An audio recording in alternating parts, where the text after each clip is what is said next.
Hello बच्चों, चौहानी education channel में आपका स्वागत। बच्चों, आज हम एडगेट अभ्यास पुस्तिका कक्षा 5वीं विशेष पर्यावरण अध्ययन नई पुस्तिका वर्ष 2022-23 के लिए यह प्रकाशित हुई है, जिसमें पाठ 5 बीज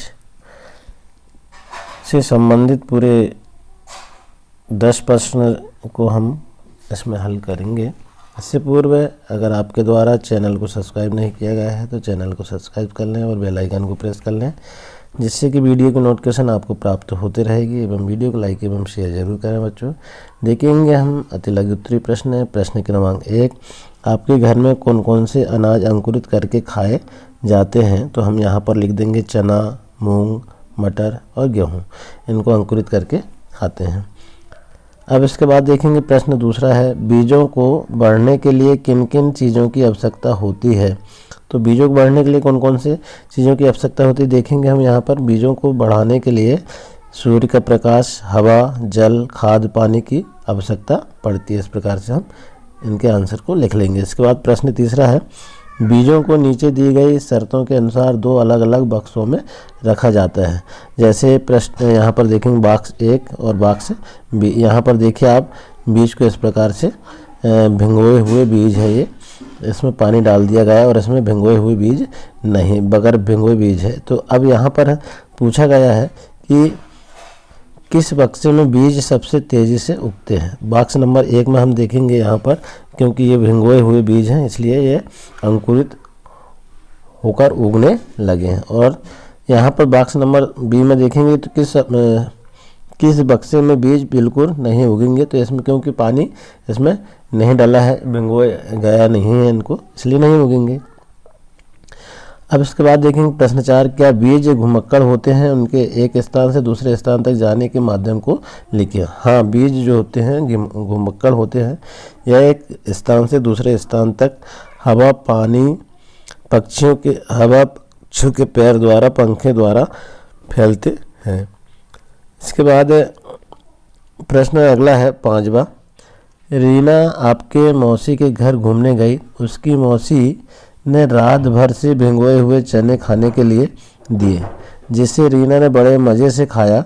रीना के दिमाग में कुछ प्रश्न आ रहे थे जिनके उत्तर आप दीजिए। अब कौन से प्रश्न आ रहे थे देखिए आप। पहला, क्या सभी अनाज को भिगोकर ही खाया जाता है? ऐसा नहीं है, सभी अनाज को भिगोकर नहीं खाते। प्रश्न 2 है, अनाज को हम भिगोकर ही क्यों खाते हैं? तो अनाजों को भिगोकर खाते हैं क्योंकि भिगोने से वे अंकुरित होते हैं एवं प्रोटीन युक्त होते हैं तथा आसानी से भी पच जाते हैं। तो इस प्रकार से इसका उत्तर लिख देंगे बच्चों। इसके बाद प्रश्न 6 है, निम्नलिखित में से प्रत्येक श्रेणी के लिए एक उदाहरण दीजिए। अब क्या है, जैसे नंबर 1, मसाले के रूप में उपयोग किए जाने वाले बीज लौंग, इलायची, काली मिर्च। और अनाज के रूप में उपयोग किए जाने वाले बीज चना, धान, गेहूँ। दालों के रूप में प्रयुक्त बीज तुअर, मूंग, चना और मटर। बीज जो फली के फटने से बिखर जाते हैं, मूंग, अरंडी, सोयाबीन। फिर बीज जो तेल के रूप में उपयोग किए जाते हैं, सोयाबीन, तिल और मूंगफली। इस प्रकार से हम इसके आंसर को लिख देंगे। इसके बाद प्रश्न 7 है, कॉलम ए में 5 प्रकार के बीज दिए गए हैं और कॉलम बी में फैलाव विधियां दी गई है, मिलान करें। अब देखिए कॉलम ए में 5 प्रकार के बीज कौन कौन से? बीज आकार में छोटे होते हैं, बीज पर हुक लगे होते हैं, बीज हल्के होते हैं। तो बीज आकार में छोटे होते हैं किसके? बीज पानी द्वारा बह जाते हैं। अब ये छोटे होते हैं और बीज पानी द्वारा बह जाते हैं।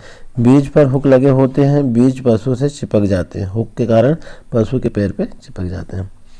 बीज हल्के होते हैं, बीज हवा में उड़ जाते हैं। इस प्रकार से हम जोड़ी को मिलान कर देंगे। इसके बाद है अगला प्रश्न 8वां, चित्र में दिए गए चित्र को ध्यान से देख कर के पूछे गए प्रश्नों के उत्तर दीजिए। अब यहाँ चित्र देखेंगे आप, यहाँ चित्र आपको दिखाई दे रहा है। यह चित्र जो है किसका है? यह चित्र किसका है ये बताना है। फिर भी में यह अपना भोजन कैसे करता है? ये अपना भोजन कैसे करता है? पादप कोशिका का चित्र है और शिकारी पौधा इसको कहते हैं, घटपर्णी पादप है ये। तो लिख देंगे हम एक में, शिकारी पौधा इसको कहते हैं घटपर्णी पादप। बी है, यह अपना भोजन पत्ते के शीर्ष भाग पर घड़े की आकृति पर कीट को फंसाकर भोजन करता है। ये घड़े की आकृति में कीट को फंसा करके ये करता है, शिकारी पौधा। इस प्रकार से हम लिख देंगे। इसके बाद प्रश्न 9वां है, बीज कई माध्यमों से, हवा से, पानी से, जानवरों से और फटने से फैलते हैं। दिए गए चित्र के बॉक्स में दिए गए बीज पानी से फैलते हैं तो W लिखें, यदि जानवरों के द्वारा फैलाए जाते हैं तो A लिखें, और यदि फैलते हैं तो R लिखें, और यदि फटने से फैलते हैं तो E लिखें। तो देखिए आप यहाँ पर हम जैसे हमको दिया गया था यहाँ पर कि फटने से फैलते हैं तो E लिखें, तो यहाँ E लिख देंगे, और जानवरों के द्वारा फैलते हैं तो यहाँ हम पढ़ करके निर्देश अनुसार यहाँ पर जो भी हमको लगता है यहाँ पर हम लिख देंगे। इसके बाद प्रश्न 10वां है। प्रश्न 10वां क्या है, तालिका को पूरा करिए। बीज का नाम है, बीज का रंग, आकृति का चित्र और ऊपरी सतह। तो कॉलम नंबर 1 में क्रमांक 1, बीज का नाम मूंग कैसा होता है, रंग में ये हरा होता है। आकृति कैसी रहती है, इस प्रकार से मूंग के दाने बने होते हैं। कैसा होता है, वो ऊपरी सतह इसका कठोर होता है। फिर उसके बाद चना भूरा रंग का होता है, इस प्रकार चना के चित्र बना देंगे और ये कठोर होता है। फिर मटर हरा होता है और आकृति का चित्र इस प्रकार से बनता है और ये ऊपरी सतह इसकी नरम होती है। फिर पपीता हरी और पीला होता है, इस प्रकार का चित्र होता है और मुलायम होता है।